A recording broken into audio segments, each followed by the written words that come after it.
Dis quand ça part. Je suis en train. Bonjour Ben et Jésus. Bonjour à toi, Donc, Philippe. vous êtes tous les deux représentants du personnel au CST. On sort du CST qui avait lieu ce matin. Et est-ce que vous pouvez nous en parler un petit peu? Bien sûr, déjà tout d'abord, Philippe, avant de commencer ce compte-rendu du CST, je voudrais vous souhaiter à tous qui nous regardaient un petit coucou. Une très belle année 2025, année de lutte, n'oubliez pas, année de lutte. Et puis une belle année professionnelle, personnelle, santé d'abord, et ce que je dis toujours, et le reste viendra, mais lutte syndicale. Comme vous le savez, le gouvernement qu'on a, à mon avis, on va être dans la rue. On compte sur vous, hein. On compte sur vous, donc n'hésitez pas à vous mobiliser sur les futures batailles qui arrivent. D'accord, merci Ben. Il y avait 3 points importants à l'ordre du jour de ce CST. On va peut-être pas les faire dans l'ordre où on les a examinés, mais il y avait notamment un point assez important sur la nouvelle école de formation, dont les uns et les autres, éventuellement, on a entendu parler. Est-ce que Jésus, tu peux nous en dire quelque chose sur ce qui s'est débattu ce matin et aussi l'avis qu'a donné le CST? Oui, alors tout à fait. Donc au CST est passé un dossier sur la création d'une école de formation interne avec une charte de formateurs. L'ensemble du collège employé a voté unanimement contre cette proposition. Pourquoi? Parce que il y a un risque d'empiéter sur les prérogatives du CNFPT. Parce que aussi, nous n'avons pas eu de plan pluriannuel de formation 2025-2027 de présenter, et parce que aussi ce texte pose un certain nombre de difficultés, notamment politiques, sur le droit à la formation pour tous, donc le périmètre, mais aussi déontologique, avec cette proposition de formateurs locaux qui encadreraient des équipes des stagiaires locaux. Donc nous avons demandé unanimement que le plan pluriannuel de formation 2025-2027 soit présenté à un prochain CST, qu'il y ait un échange dans un groupe de travail préalablement, puisque à partir du moment où il y a un avis unanime du collège employé qui est contre un texte, la collectivité doit représenter un texte modifié. Donc on a demandé à un groupe de travail pour avoir la garantie que ce recensement de formation corresponde à des besoins qui ne sont pas prévus par le CNFPT, et ce qui pourrait être intéressant, mais qui doit bien s'articuler néanmoins. Voilà. D'accord. Donc en fait, si j'ai bien compris, globalement, les représentants de personnel trouvent l'idée plutôt séduisante, mais dans la pratique, il y a quand même plein de choses qui posent problème, qui ne sont pas résolues. Et par exemple, le catalogue qui nous est présenté, qui est un catalogue provisoire, avait une certaine confusion entre des formations qui pourraient effectivement être utiles, ne seront jamais faites par le CNFPT, et d'autres qui mordent un peu sur le trait du CNFPT. Donc l'avis unanime oblige l'employeur à rediscuter en CST, et puis on a aussi fait l'offre qu'entre les deux CST, il y a des discussions, mais pour retravailler le dossier et revenir avec quelque chose d'un peu plus abouti que ça ne l'était ce matin.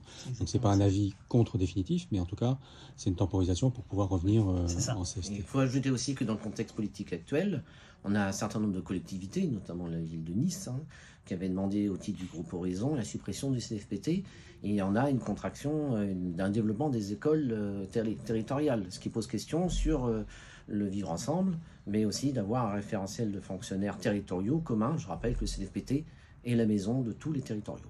D'accord, merci. Donc on avait aussi en point à l'ordre du jour un sujet sur le CMS, et notamment sur la création d'un nouveau poste de psychologue. Donc est-ce que tu peux nous en parler un petit peu? Bien sûr, après déjà dire qu'effectivement, tout le monde a voté à l'unanimité ce troisième poste de psychologue, qui sera plus axé sur les psychotraumas. Effectivement, il en faut énormément, parce qu'on voit les violences faites aux femmes et les violences faites aux enfants. Nous, notre interrogation a été effectivement où allait être ce psychologue, parce qu'on sait que déjà, il y a des locaux qui sont rognés du côté de l'infirmerie pour un des psychologues. Il y a un deuxième qui est en haut, et comment ils vont se passer carrément le bureau, quoi. Donc c'était un peu compliqué. On a aussi parlé de l'organigramme. Effectivement, on a eu un organigramme qui était sûrement pas bon, puisqu'il y avait énormément de création de postes. Il y en avait une trentaine, si je me trompe pas. Il y avait 77 postes, je crois. Exactement. Mais sur 77, il y en avait plus d'une trentaine qui restaient théoriquement à créer. Donc en gros, l'organigramme est pas tout à fait conforme à ce qui existe et à ce qui aurait dû nous être présenté aujourd'hui. Effectivement, on a aussi mis des inquiétudes autour des dentistes. On sait que sur les 10 dentistes, 4 sont partis, une part au mois de mars, donc l'offre de dentiste automatiquement va être beaucoup plus basse que d'habitude. Pareil, il y a une orthodontiste qui part au mois d'avril. Donc tout ça a fait que on a pu poser les questions au médecin directeur pour lui dire nos inquiétudes, et donc à savoir comment on allait faire.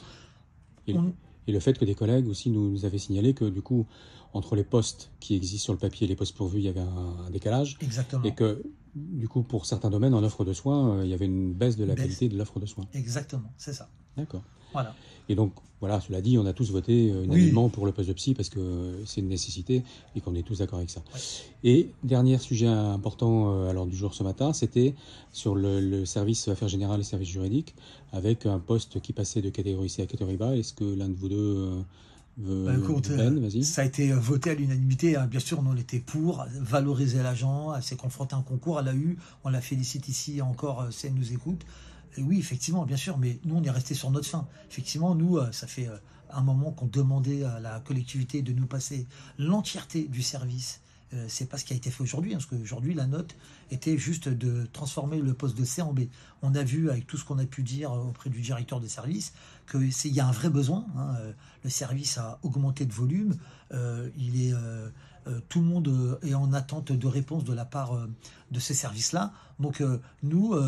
c'est les besoins spécifiques de ces services-là. Donc, on a redemandé et on nous a acté le fait qu'il repassera avant le mois de juin. Donc, ça, c'est une certitude. L'ensemble du service. L'ensemble du service, effectivement, Philippe. Donc, voilà. Donc, en tout cas, nous, on est revenu aussi sur quelques éléments de langage qu'il y avait sur la fiche de poste. On a vu qu'ils allaient revoir quelques éléments de langage, puisque l'élu du personnel a dit qu'il allait revoir. Voilà, parce qu'il y avait un poste en catégorie B, mais dont l'émission, il y avait une ambiguïté sur le fait que ça pouvait relever de la catégorie A. Oui. Et du coup, le président du CST a demandé est-ce qu'on revoit un peu les formulations pour bien s'assurer que la collègue qui va occuper le poste soit bien en catégorie B. Exactement. Et qu'il n'y a pas de souci. Voilà, est-ce que vous avez quelque chose de... Dernière chose peut-être pour conclure, ce CST s'est bien passé, le dialogue était serein. Ceci dit, on voit que pour les 2 points qui concernent le service RH avec l'école de formation ou le service juridique avec la création d'une modification d'un poste portant sur la veille juridique, la CGT revendique le renforcement de ces services support qui sont essentiels à l'ensemble des autres services de la collectivité. Et pour dire concrètement les revendications, il nous faut un directeur adjoint chargé des ressources humaines et il faut une montée en charge du secteur formation pour répondre à l'ensemble des besoins des agents de la collectivité. Oui, bah, écoutez, merci à vous. À tous les deux. Puis pour ceux ou celles qui vont ce soir au casque, à tout à l'heure. À la soirée du casque. Je l'ai faite à nous. Allez, au revoir.